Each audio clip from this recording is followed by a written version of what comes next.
yung buy one get one or buy one take one na muffins ng SNR. Ito yung chocolate lang, and then yung banana crumble.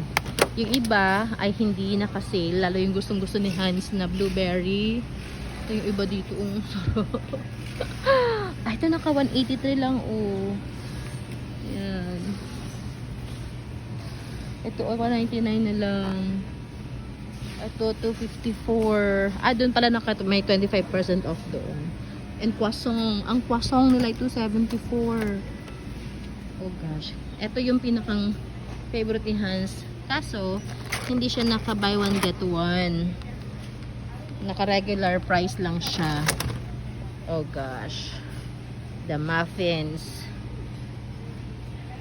Itong hinahabol lagi namin dun sa SNR.